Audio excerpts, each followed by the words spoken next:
We'll be back to LeBronto for the fourth quarter after this. Amazing. LeBron starts showing off in Game 2. Will it be a short life for the top-seeded Raptors? How'd the Celtics hold Ben Simmons to 1 point?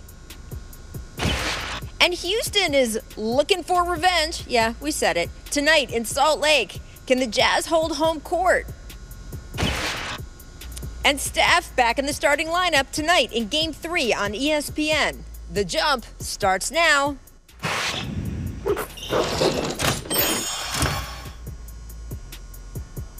Welcome back to Toronto. The Jump coming to you live from the 6th. And if you look very closely at these shots flashing across your screen right now, I don't know, maybe you can see the tire tracks that LeBron James and the Cavaliers left on the Cavaliers' very soles.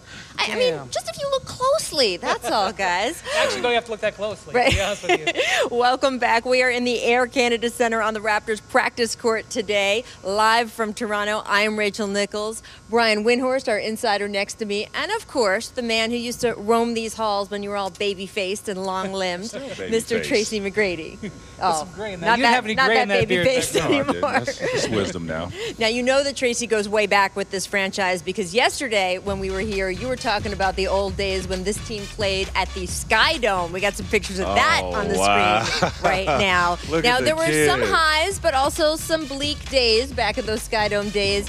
I'm not sure anything was as bleak as what was going on in this building last night, though. Take a look. So remember after Game 1 when we all cautioned that Toronto was still a very good team and the Raptors still had a chance to make it a series? Yeah, well, after Game 2, that ship has sailed. I mean, not technically. Teams that have lost the first 2 games of the best-of-7 series at home have come back to win a whopping, 15% of the time? But none of those teams were the Raptors being tormented by LeBron James. You see that look on Drake's face? That is the look of a man whose team has now lost 8 straight playoff games to the Cavaliers. And while still no one in the Toronto locker room would acknowledge this might be psychological, those of us in the building last night could feel the air get almost unbreathable. Kevin Love was in full cook mode as the Raptors inexplicably kept switching smaller players onto him. Because, yeah, that's a good strategy. In case you were wondering, no, CJ Miles cannot check Love. Love would finish with 31 points and 11 rebounds. But, as always, the biggest story was LeBron, whose own stat line was just obnoxious. 43 points, 14 assists, 8 rebounds, with 15 of those points coming off a series of absurd fadeaways. Fadeaway, it's smooth. Oh, LeBron! That thing was in the air so long, it should have had a movie on it. Still sizzling. He's hotter than fish grease. Wow. What'd you expect? 39 for LeBron James. And it's butter. LeBron with 41. Heat check. We're speechless, Hubie Brown. No. Oh, and if it looked like LeBron was taking those shots just for fun, just to test how much he could get away with, he sort of was. Listen to Love talking here after the game. There are certain times, I would say, seeing Bron in shoot-arounds or seeing him in his preparation where he's going to have a big night. And this morning you could just sense it. When he went over his right shoulder and then went over his left shoulder, he said when he got the mismatch that he was going to do that. So he actually called his shots this morning. Amazing. Oh, and here's another amazing thing. Those shots and a bunch of the rest of the jumpers LeBron took. Well, Raptors coach Dwayne Casey can kind of blame himself for that. Back in 2011, Casey was an assistant coach for the Mavericks and really the team's defensive coordinator. He's the one who helped design the Dare LeBron to Shoot attack that won Dallas that year's finals. Well, guess what? I worked extremely hard on my jump shot, and in a few years after my first year in Miami, I started to work on my post game and ways I can score in the post and be just very efficient. And, tonight was just a byproduct of that. Dwayne Casey drew up a game plan against me in that 11 series in the finals when I played Dallas to take away things that I was very good at and to try to make me do things that I wasn't very good at. So he's part of the reason why I am who I am today. I can't imagine that's going to be much comfort to Casey today, as his Raptors team, the best Raptors team in the history of the franchise, has yet to show it can climb the mountain it spent an entire year preparing to scale. And now they all fly to Cleveland, technically to keep playing this series, which actually isn't over, even though it sure feels like it. Now, I mentioned how quiet it was at the arena last night. Not everybody in the building was quiet, though. If none of you have had the chance to watch a game with Tracy McGrady, let me tell you, there's some talking to the point of where we just had to make a list of the top 3 things. It's like Letterman style. We didn't give you all 10 because, frankly, a bunch of them were not suitable for a family program. But these are the top 3 things that Tracy said during the game last night. Number 3, damn, they knocked the fight even out of Drake. Number 2, you're right about that. I can't even fault the Raptors. This is LeBron's fault. And number 1, they can't get swept now. That's the only mission. So I guess that's the question. I got to start with you. Mark Jones was on the call for ESPN last night. He came up with LeBronto, which I believe was also what Toronto's Wikipedia page was changed to briefly yesterday evening. Do you think if it's the mission for the Raptors not to get swept, we will be back here in LeBronto? I actually said last night that they will be opening this gym up in October for preseason. I mean, LeBron and the Cavs shut this building down.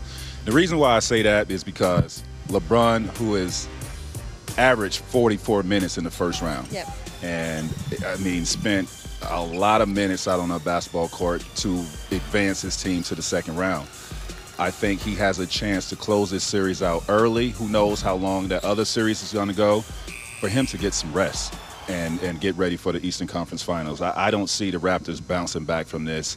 One thing they have allowed is to let those role players wake up and start making shots now. And this is going to be tough from here on out. Everything that Tracy just said is 100% right. But I don't trust this Cavs team. They still give up 54% shooting last night, still give up 62% or 62 points in the paint. And because of that, and because they've been inconsistent all year long, I'm not ready to declare that the Cavs will put their foot on Toronto. Let me. You know what? Cavaliers can't give up this I asked Rachel something before we was on air. I asked Rachel. I said, "Did the Cavs leave last night?" Yes. And she said, "Yeah, they did leave." And that's what? Uncharacteristic. That's uncharacteristic. It's been known for them to stay in cities after games. It's a 6 o'clock start. It's a business trip for these guys. He is completely right. That is unusual for them this year. That's true. This entire season, their travel schedule has raised eyebrows in that they have gone into some cities early, like, you know, New Orleans, or gone down to Florida a little early, or stayed in New York for a few extra days.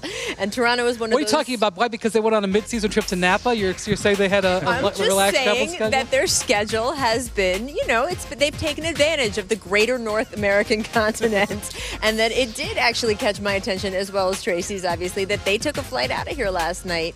I want to get back to what Tracy was saying about minutes, though, because, Brian, you had a great piece on ESPN.com just about what LeBron had to do to get ready for Game 2. Yeah, he was really worn down on Tuesday night after Game 1.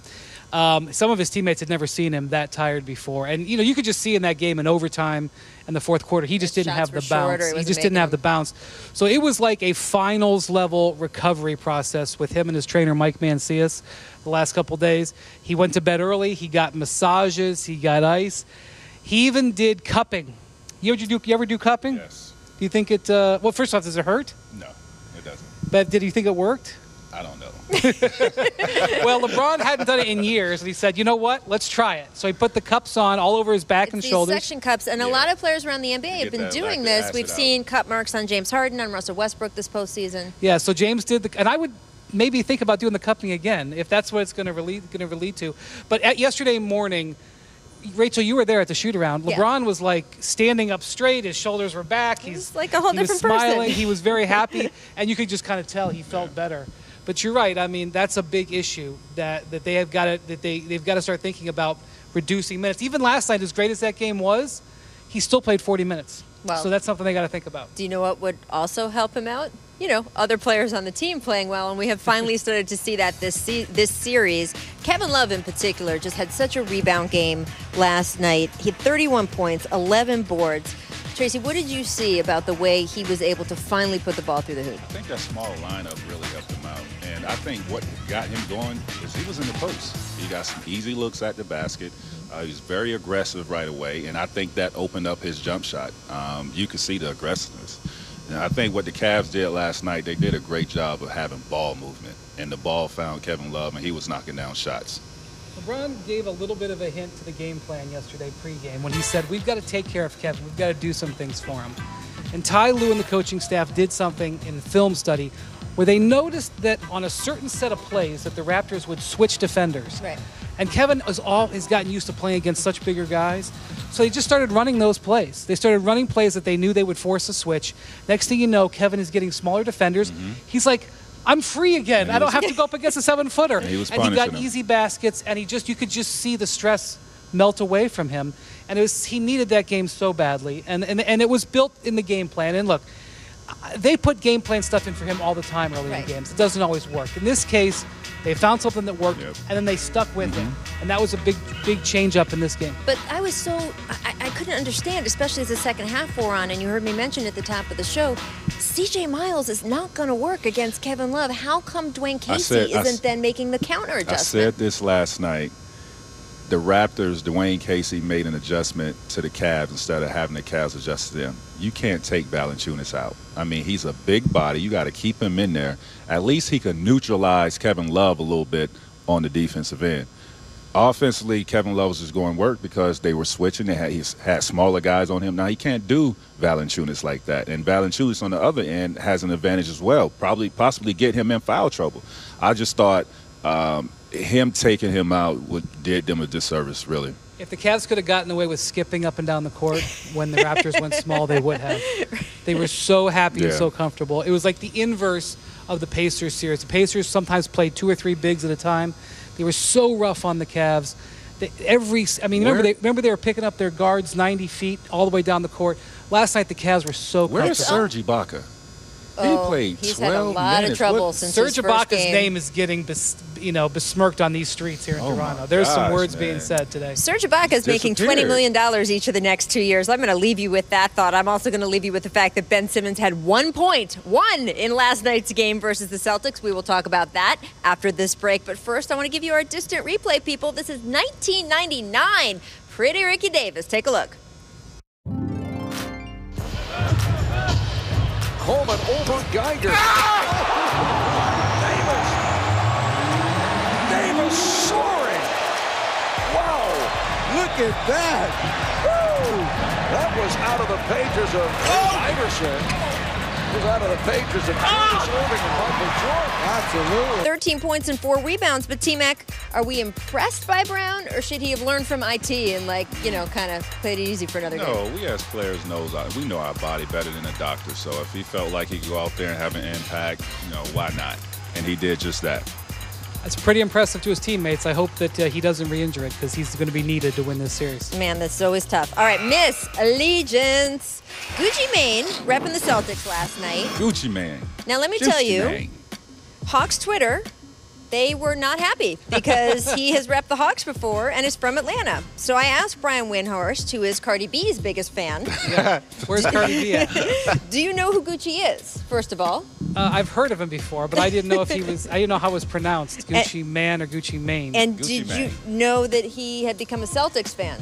Let me just say that I am not surprised to see artists switch allegiances. I've seen that a lot. Guys. I mean, he has on a Jaylen Brown jersey. Where's Jaylen from? Atlanta. Are you saying that there's a certain Toronto music artist who switched some allegiances? Make apparel! Drew Bledsoe returned the favor and rocked a Scary Terry Rozier shirt before Boston's Game 2. Do you guys think Eric Bledsoe of the Milwaukee Bucks will ever live this one down? Man, I'm loving the troll, man. Just keep it going. Eric Bledsoe is now a major 76ers fan. He wants Terry Rozier out of these playoffs. Right. No more arrivals, no more interviews, no more tweeting. This is like worse than Who's Your Daddy, man. Keep it going. Make new hires. Congratulations to our friend of the jump, David Fizdale, who agreed to a 4-year deal to become the Knicks head coach. Now, he's expected to travel to Latvia soon to meet with the Knicks All-Star, Kristaps Porzingis. He did similar things to meet with foreign players, traveled around the world, actually, to find his players when he got the head coaching job in Memphis. Do you think that's going to make a difference? I wonder how that trip to Spain with Marcus Gasol was. Hey, Kristaps Porzingis is hanging out in Madrid. That's where you should go. Don't go to Latvia. Madrid sounds fantastic. He's using Porzingis just to get a nice little vacation, him and the wife. Right. In Latvia? Yeah. Okay. Well, I'm sure it will mean a lot to KP. I think this bridge building is important. You know, Steve Kerr did a lot of that before he became the Warriors coach. You know, that was something he did. I think he flew to Australia. Yeah, no, Steve Vince say he's definitely a player's coach. Had some discussions with Vince about Fizdale, and he loves him. So we saw what he did in Memphis. Hopefully he could go to New York and do the same thing and change that culture around. Absolutely. And Fizz obviously has gotten the endorsement of LeBron James, of Dwayne Wade, who was with them in their Heat days. Of course, we had the New York tabloid headline this morning, "Move is to woo LeBron." Can we clear that up right now, Brian? Okay, LeBron never has, I want to say never will, but I'll just hedge a little bit on that. Never has and never will ever played for a team because of its coach. If you get 3 all-star players and have cap space, LeBron will take your call. Right. And he loves David Fizdale, high respect for him, won rings together. LeBron is not going to go somewhere just because of a coach. That said, I think it was a good hire for the Knicks, and who knows, there may be another free agent down the line who will be interested because of David Fizdale. There you go. Also, let's remember that when a New York fan put a billboard up earlier this year trying to get LeBron, LeBron laughed. All right, I do want to move on to Ben Simmons. 1 point. Zeros on made shots. That 1 point was from the free throw line. And guys, I mean, can you talk about why the Celtics are able to shut him down when he was such a monster in the first round? I don't think the Celtics shut him down. I think he shut himself down. As you see, he only had 4 shots. That shows me the lack of aggression in his game. He's too talented of a guy. It's too important to this team to only have 4 shots. Now, see if he went out and had like 15 or 20 assists with that 1 point, but that wasn't the case. I mean, he was just non-aggressive in this game, and I'm sure he'll bounce back in Game 3. I think Brad Stevens is paying him a compliment. I know that sounds hard. Today is a day where a lot of people are making fun of Ben Simmons. He is setting his entire defensive strategy up to force the ball out of Simmons' hands. And Simmons is not dealing with it very well. He is not forcing the issue. He is not looking to attack. He's making rookie mistakes. And in fact, this is a situation where if Brad Stevens was speaking honestly right now, he'd say, I would never get away with this game plan in a year. He may not get away with this game plan in 2 days, but he is purposely showing that the most important thing to them is Simmons. He's willing to let Embiid score 35 or 40. He doesn't care. Right. Let Embiid run his mouth. Let Embiid put stuff on IG. He wants to stop Ben Simmons, and really what that shows is one of the best coaches in the league believes that Ben Simmons is really, really good, and that's what he's focused on. And I think he'll make adjustments and be much better, as you said, in Game 3. And Ben did say after the game, he said he was overthinking, to your point, Tracy. And I want to say, by the way, Donovan Mitchell's a class guy, because a lot of people were using Ben Simmons' 1 point game to be like, see, Donovan Mitchell should be the Rookie of the Year. And this is what Donovan Mitchell had to say about Ben today. He said, I expect him to respond back. He said he's a good player. Good players respond. It's all about the response. It's a testament to his character, and it happens. He can't play great every night. Donovan said about Ben, he said it's not as easy as some people think, which I thought was pretty cool of Donovan Mitchell to say. It's high praise, really, for Ben Simmons. We forget, well, a lot of people out there forget, this kid is a rookie. And he's raised the bar so high for himself that we don't expect to see this from him. But at the end of the day, he's still a rookie. All right, I have a very quick question for you, Tracy. I was willing to shut down Haywatch when Kyrie Irving had his surgery because I figured, look, they're not going to bring Gordon back and risk anything with him once Kyrie went out, too. And, I mean, look, they'd just be happy to be there during the playoffs. But guess what? They're not just happy to be there. They're making strides. If they make it to the conference finals, am I allowed to bring Haywatch back? Please, Rachel, bury Haywatch 6 feet until October, and then we're going to raise him up. Right. Right now, it's done. No, don't bring Haywatch up again until she just October. Brought it back, and she got to run those special graphics. It was awesome. Tucker did all that work. No Haywatch. All that work. I wanted to no get it in Haywatch, there. no Haywire, nothing. Nothing. I mean, look, this team is playing so well without him and without even Kyrie. I mean, those guys are going to have to fit into their younger teammates next year. I seriously cannot believe what we're seeing out of Boston Celtics. I mean, to lose Gordon, to lose Kyrie, this is amazing what we're seeing. And if you watch the way they play, they're playing with such confidence,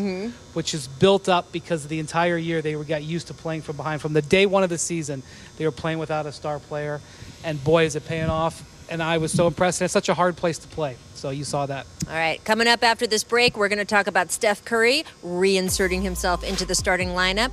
But before that, we got to give you this example of Lance Stevenson living his best life because, you're knocked out of the playoffs. That does not mean you hang your head. Take a look at his IG. I don't know. I woke up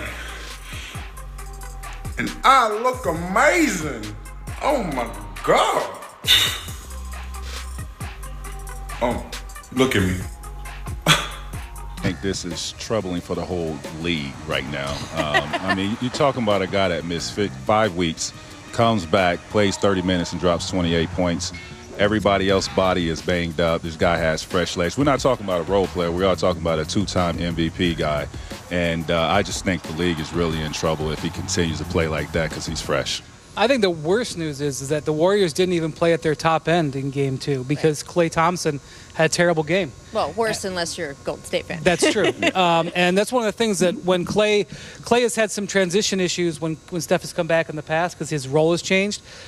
I think the ceiling is even higher than we saw. I think everybody would agree with that. What's really scary, not only is how good Steph looked, as you mentioned, but their execution level offensively has been awesome in the postseason. And when they're clicking on all cylinders offensively, I just don't know if any team in history can handle them. And so if they use the rest of the series to get well, to prepare for the next round, whether it's Houston or somebody else, whether it's somebody Houston, else. it's probably going to be Houston. Whether it's, I think that they're actually in a sweet spot. I think they really were smart about when they brought Steph back, and this potentially be perfect. I'm really high on the Warriors right now. Well, it's interesting. Steph tried to get into Game 1. And he said that actually in the couple days between Game 1 and Game 2, his body felt noticeably better. So he had to admit to Steve Kerr and to the athletic training staff that they were right. That was not so easy for him. But I want to reserve a little bit of judgment for what you guys are saying because I remember the first couple games after Isaiah Thomas came back on the Cavaliers after that long layoff from his hip injury. We thought he was great. And then there were some problems. After the Cavaliers trade, when those new players came in, those new guys are unstoppable until they weren't. So my only caution with Steph Curry is clearly, he's a 2-time MVP. We know how good he is if he's great. He did have a little bit of trouble the last time he came back from the knee injury, and not in the first game. Remember, it kind of only showed up later. Well, I've always told you as a player, when you've been out of the lineup for quite some time, that first game back it's all adrenaline. And I just don't think that's the case with Steph. Right. He knows his body. I'm sure he had experience from the last time he tried to come back and he wasn't 100% healthy. Yes. So learning from that experience, I'm sure now his body is good, he's feeling healthy, and he's ready to go. I acknowledge everything you said, Rachel. It's a smart take, and that's exactly... It's measured, it's reasonable. There's no room for that on sports TV. It shows your experience level covering the NBA. However...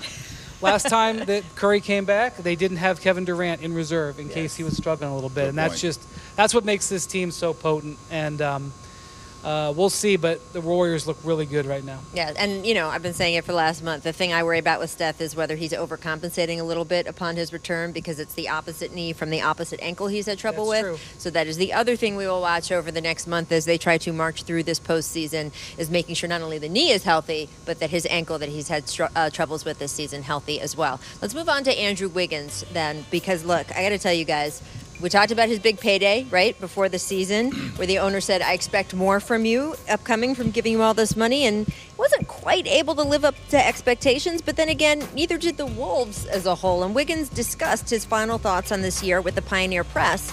Take a look at what he said. Quote, I learned a lot, but I don't think I had the best season. It's motivation for the summer.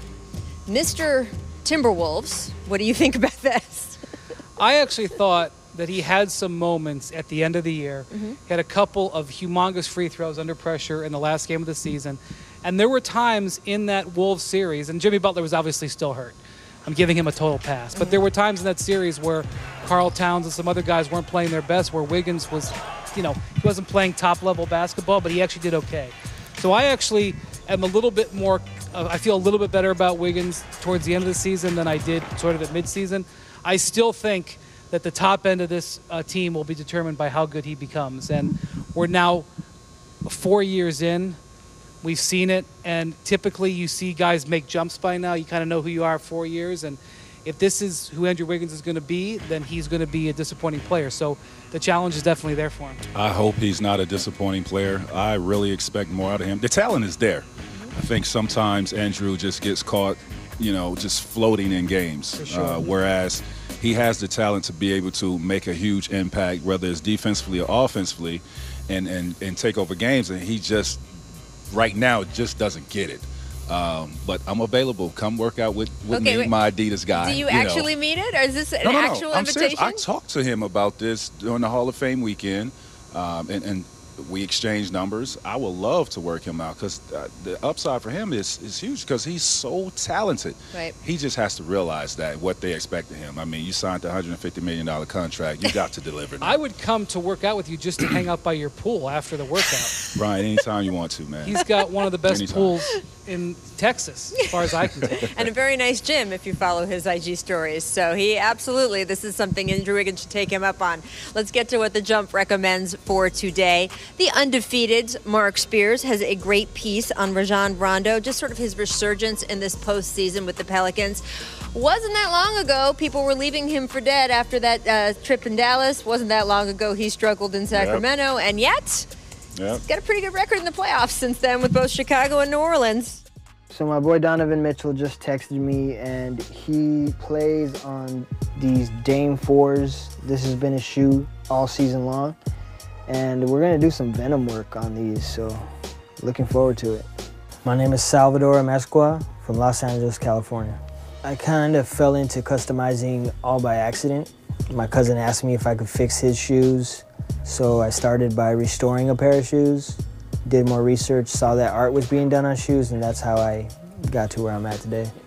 I like the challenge, because when you look at the shoe, it's kind of hard to figure out how you're gonna lay out the theme. A little bit before preseason, I realized that Karl Anthony Towns was following me on social media, so I reached out to him, kind of shot my shot. He replied within, I think it was like a minute.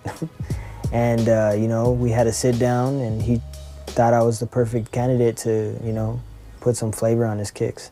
From the beginning to now, I had Karl Anthony Towns, and now I have over probably about 40 players in the NBA and, growing. I've been able to work with Karl Anthony Towns, Hassan Whiteside, James Harden, Donovan Mitchell, Rudy Gobert, Ricky Rubio. I got connected to Donovan Mitchell through a really good friend of mine, Montrezl Harrell from the Clippers. Where Montrezl was wearing my pair, he actually connected me with Donovan Mitchell. Donovan is a monster. I knew it from the moment that he started in the league. He was going to be a beast, so it was an honor.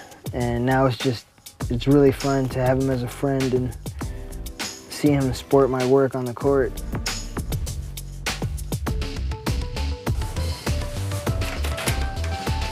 What's up, my boy? What's good? Chillin'. I got a little something for you. Oh, man. Always got something. Go for it. Ooh, these are hard right here. These are hard. Yeah, I like these. Kind of big every time, too. Started with you, now I'm pretty much doing the whole thing. Dope. Speed, huh? Yeah. Ain't got the eyes. It's like they're staring at you. Yeah. Mine are better, but it's okay. All right. So we played, what was it, the Clippers? Yeah, we played the Clippers, came out here to LA, Montrez. I've known Trez, we went to the same school. Trez, hooked me up with him, and, for a few weeks, I wanted to feel him out, I wanted to see what he was doing, so I saw what he did with Cat, I was like, man, that's pretty cool. I did stuff that really meant, a lot to me, but, for me, Louisville, I went to Louisville, obviously. Martin Luther King Day, Spider is kind of my nickname, so stuff that's really close to me, I wanted to be able to express on the court, and allow fans to see that. And yeah, you definitely feel like the eyes looking at it, and kind of the little oohs and ahs. Look closely at his shoes. He's got some new fresh kicks by Kickstradamus, and what's on them? Venom, Spider-Man's arch nemesis. He's done a great job allowing me to express, and show people who I am, where I come from, and what I mean through shoes. In this episode of Detail, here's a few things to look for in this Utah-Houston series. If I'm Donovan Mitchell, I'm making sure that I'm not catching the ball out by half court and looking to attack from this distance. From this distance, the defense can set up They can spy on me, they can sag in, they can close the lane and make opportunities tough. I have to be able to catch it down below free throw line extended, down in these corners where now I can operate and shift and get to that rim in 2 dribbles before Houston can realize what's going on.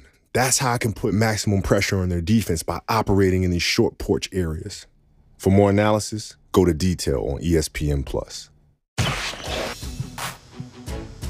Welcome back to The Jump. We are coming to you live from Toronto. And guys, you saw Donovan Mitchell there. I guess he learned from Kobe because he did watch it between games 1 and 2. Game 3, what do you expect from the Jazz? Well, okay, this is obviously a massive game for the Jazz. They have not been ahead in a second-round series. Ahead in a second-round series since 2007. They've been to a couple. This is a huge moment for their young team. I don't know how this full series is going to go. I still think Houston's going to get him. And I still think there's some things that happened in Game 2 that Houston will carry over in a positive way.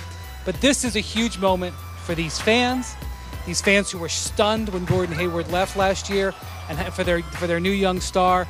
This, obviously, Game 3 of a series never is going to determine it. But I feel like how the rest of this series goes is going to be determined tonight, and how this team handles themselves under pressure to win a game. Well, the pressure was on them in Game 2, you asked me, and Utah came out. You talk about the role players not being able to play well on the road. Well, they actually did play well on the road. Now they're going back home extremely confident, having stole home court advantage from these guys. I played in Utah in the playoffs, and it was very, very tough to play. I mean, these fans are obnoxious. They're nasty. They say anything to you. They're right on top of you and just yelling all kind of obscene gestures. But this team is very confident.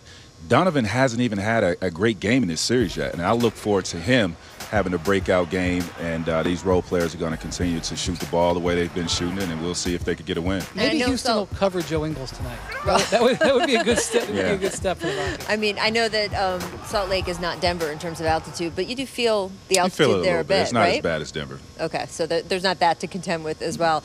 I mean, look, the adjustments have to be there for Houston. You mentioned Joe Ingles. It's also sort of the way they're making decisions about covering Donovan Mitchell, and that influences how much Ingles is being freed up. For sure. The offensive maneuvers that the Jazz put on the Rockets completely caught them off guard. And so they'll make some adjustments there. The other thing is the Rockets' three-point shooters just didn't shoot the ball well. The Jazz made a concentrated effort to try to really clamp down on that Capella pick and roll. They left the shooters a little bit open, and they just missed shots. When the Rockets make 10 three-pointers, that's considered a bad game. They like to make like 18 to 20. And so whether or not they can bring that shooting back in a hostile environment will be a big factor for them tonight. And frankly, Houston has an opportunity here to deliver a blow. If they're able to go into this building and score this win, it almost will be worth kind of a win and a half. It's going to be tough. I mean, again, we're talking about a confident bunch. These guys are getting better by the day. But Houston, like you said, they missed a lot of wide-open threes. I don't expect those guys to miss these threes. You got to pick your poison. I mean, you either got to stop the pick and roll with Capella and James Harden, or you got to allow those guys to have open threes. And I think, they're not capable of doing both. So it's whichever one you pick, you got to do the best job as you can. One thing I'll say, if the Jazz win tonight, the series will not be over, but we know that we're going to start hearing some Chris Paul stuff second round. I'm sure Chris Paul is very motivated to not let that become a storyline and have a great game tonight as well. Well, that's what I was going to ask, actually. And Trace, when you've had a loss that maybe your team didn't expect to lose, and you are a guy like James Harden, who didn't have a great end to the playoffs last year, and CP, who, as Brian says, has a lot to prove in the playoffs. What is your mindset going into a game like tonight? Well, it's a wake-up call. These guys are a team that we've been talking about making it to the finals. Right. This is the way they've been playing, win 60-plus games this year. You got the MVP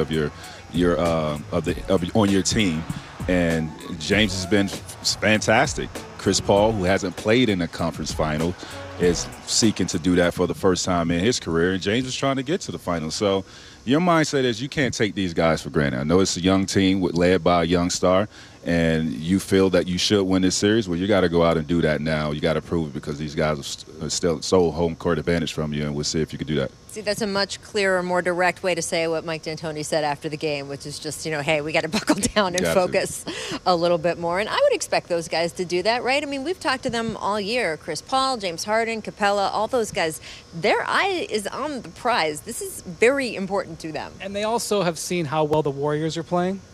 And I'm sure that gives them some motivation too. But when you're a team like the Rockets, first off, when they have their full lineup together, they've been very hard to beat. Yep. One time, much less 4 times. So they're going to have some confidence. The other thing is, when you're a team like the Rockets, you're going to have nights where you don't hit your threes. Right. Yeah. And you take the loss and you come back the next game. That's the way they're built, and that's the way I expect them to play. You come back the next game and you have, I don't know, a 50-point third quarter. It's happened. We've seen it happen. Like happened earlier in the playoffs. So we'll see about that. All right, we'll be watching that game tonight. However, after this break, we will be talking more about the Raptors and whether they can make this a series down in Cleveland. I think we have some conflicting opinions on that. Stay with us. We'll be right back. Arenas, played by Heinrich. Both teams over the limit. Here's Arenas. This for the win. Yes! It's over! The Wizards have defeated the Bulls. They come right back following the Chicago comeback. They win at the buzzer on the jumper by Gilbert. They are a good defensive team. They were a top 5 defensive team for all season long.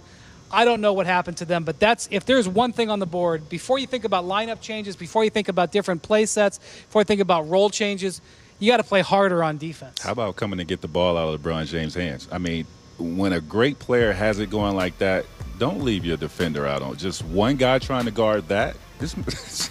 I'm like, come on, man. I feel bad for whoever's trying to guard him, especially when he had it going. You mean the rookie, OG Anunoby, should not have been left on that island? Pascal Siakam, too. You got to get the ball out of LeBron's hand. But there is a big question. I mean, coaches have been facing this for 15 years. He's a really good passer, and they have surrounded him with shooters. You go double LeBron, you're leaving someone open. You got to leave. You got to live with that. Right. I mean, I'd rather for him to pass the ball to guys that pretty much have been inefficient, and then him hitting shots like the way he was last night. The game plan wasn't flawed because LeBron's supporting cast hasn't been great.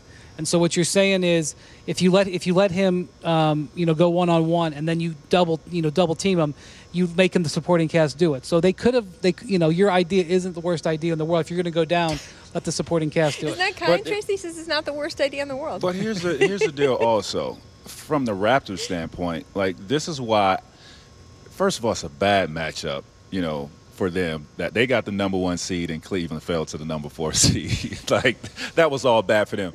But you take their 2 players, and I love Cal, I love DeRozan. To me, they haven't elevated their game playoff mode. Right now, it still feels like they're in regular season mode. You have to take your game to another level.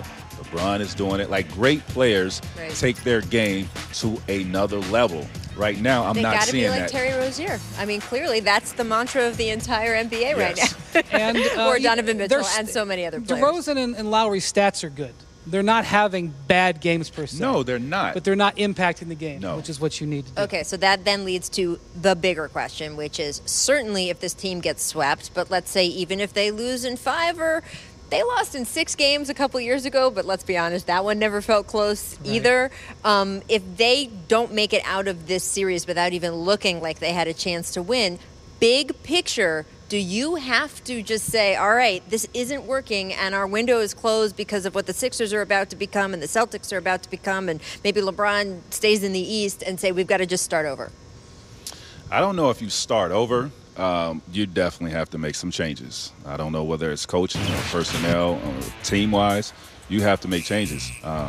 You said it. Boston is going to be a lot better next year, getting Kyrie back, getting Gordon Hayward back. Philly is going to be extremely well. I just don't know how you're going to compete with those teams as they continue to get better. And you pretty much have been at this same steady pace for quite some time, and it hasn't really worked for you. I mean, you got the number 1 seed this year, but we expected more. I mean, and if LeBron James stays in the Eastern Conference, that's your nemesis. I just think they have LeBron James-itis.